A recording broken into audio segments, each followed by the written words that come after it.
In this video, I'm going to be showing you how to replace your side view mirror on a Toyota Camry 2002 to 2006.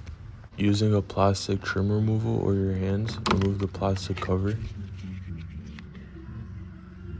For the wire, there's usually a plastic tab that you push down and pull out, but this one just came right out. Using a 10mm socket, you're going to remove the 3 bolts.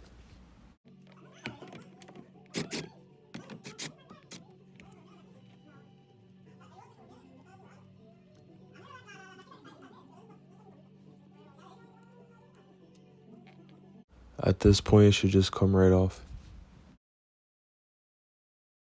When putting it back, align the plastic pin and the 3 screws.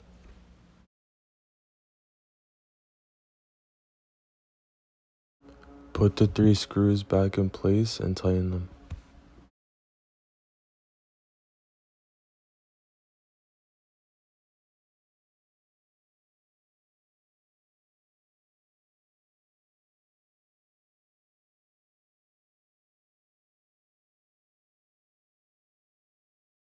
Now put the wire back in, and if you have the tab, make sure it clicks in. Align the plastic cover and clip it back in.